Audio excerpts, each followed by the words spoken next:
Je m'appelle Jan Koum.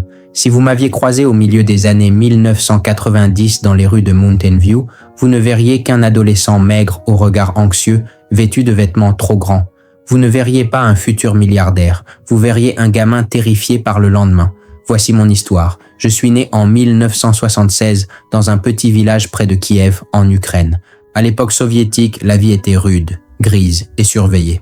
Dans notre appartement, l'eau chaude était un luxe intermittent et le téléphone, une rareté que nous redoutions presque d'utiliser, sachant que les lignes pouvaient être écoutées par l'État. C'est peut-être de là qu'est née, sans que je le sache, mon obsession future pour la confidentialité et la liberté de communiquer.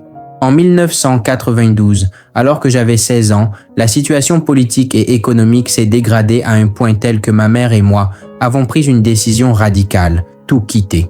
Nous avons entassé nos vies dans 2 valises et nous avons emménagé dans un petit appartement 2 pièces en Californie.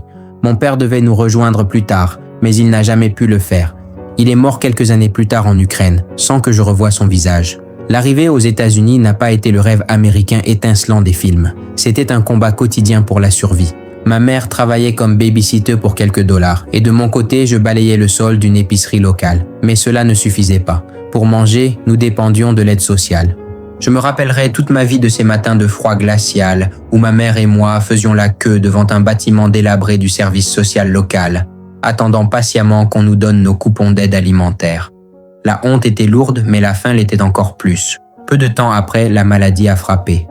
On a diagnostiqué un cancer à ma mère. Nous vivions alors grâce à son allocation d'invalidité. Dans ce chaos, j'avais une certitude. La connaissance était ma seule porte de sortie. Je me suis passionné pour la programmation et les réseaux informatiques. Mais évidemment, je n'avais pas les moyens de me payer des cours à l'université ou des livres neufs. Alors j'ai développé un système. Je me rendais chez un bouquiniste d'occasion. J'achetais un manuel d'informatique, je le dévorais en quelques jours chez moi en prenant des notes frénétiques, puis je le rapportais intact au magasin pour le revendre et en acheter un autre. J'ai appris le code seul, ligne par ligne, avec la rage et la discipline de celui qui n'a pas le droit à l'erreur. À 21 ans, ma persévérance a fini par payer. J'ai décroché un travail d'ingénieur chez Yahoo. C'est là que j'ai rencontré Brian Acton, un type brillant et profondément humain, qui est rapidement devenu mon meilleur ami et mon mentor. Pendant 9 ans, nous avons travaillé côte à côte.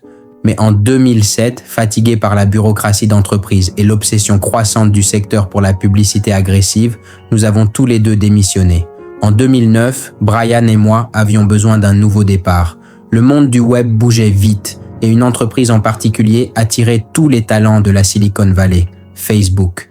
Nous avons postulé tous les 2. Nous avions des années d'expérience dans une grande boîte de tech, nous pensions avoir le profil idéal. Et pourtant, nous avons été rejetés. Facebook n'a pas voulu de nous. Sur le moment, ce fut une gifle. Quand vous avez fui la pauvreté, que vous avez travaillé d'arrache-pied pendant 15 ans et qu'on vous ferme la porte au nez, le doute s'installe à nouveau. Mais je me suis répété une chose. Un non n'est pas une condamnation, c'est une redirection. Au même moment, je viens d'acheter mon tout premier iPhone. L'App Store n'en est qu'à ses balbutiements, mais j'entrevois un potentiel immense. Je me rappelle mes années en Ukraine où téléphoner à l'étranger coûtait une fortune et je pense à toutes les familles immigrées séparées par les océans.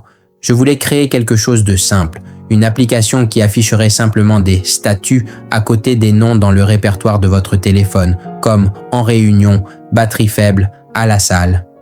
Le 24 février 2009, le jour de mon anniversaire, j'ai officiellement fondé mon entreprise. Je l'ai appelée WhatsApp parce que ça sonnait comme WhatsApp, quoi de neuf?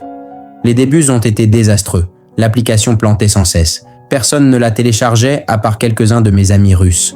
Découragé, j'ai failli tout abandonner pour chercher un travail classique d'ingénieur. C'est Brian qui m'a retenu en me disant « Tu serais idiot d'abandonner maintenant, donne-lui encore quelques mois ».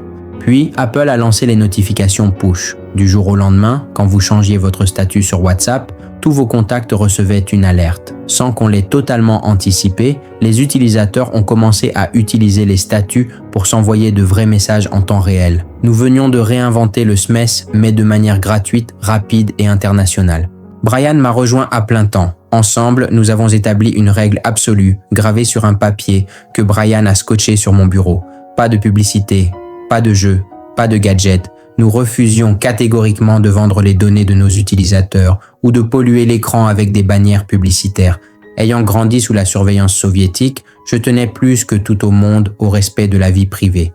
Nous voulions juste que l'outil fonctionne rapidement, partout dans le monde, même avec la pire des connexions 2G. Sans dépenser un seul centime en marketing ou en publicité, l'application a explosé. Des millions, puis des dizaines, puis des centaines de millions d'utilisateurs ont adopté WhatsApp. En 2014, WhatsApp comptait plus de 450 millions d'utilisateurs actifs. Et là, le destin a fait preuve d'une ironie remarquable. Mark Zuckerberg, le fondateur de Facebook, cette même entreprise qui m'avait refusé un emploi 5 ans plus tôt, m'a invité à dîner chez lui. Il voulait WhatsApp. Il en avait besoin pour l'avenir de son empire. Après de longues négociations où j'ai exigé de préserver l'indépendance de l'application et la protection stricte des données de nos utilisateurs, nous sommes tombés d'accord sur un montant historique, 19 milliards de dollars. Le jour de la signature officielle du contrat, le 19 février 2014, les banquiers d'affaires s'attendaient à ce qu'on loue une suite dans un hôtel de luxe ou un bureau feutré. À la place, j'ai pris ma voiture. J'ai roulé jusqu'à l'avenue Moffett, à quelques minutes des bureaux de WhatsApp. Je me suis garé devant un bâtiment blanc, délabré et désaffecté depuis des années. C'était l'ancien bureau du service social, le bâtiment même où, 20 ans plus tôt, je faisais la queue dans le froid avec ma mère pour obtenir des coupons alimentaires afin de pouvoir manger. Brian, Mark et moi sommes sortis de la voiture. J'ai sorti le contrat de ma veste et sur le rebord de la fenêtre cassée de ce bâtiment abandonné, j'ai apposé ma signature au bas du document de 19 milliards de dollars. Ce que cette trajectoire m'a appris.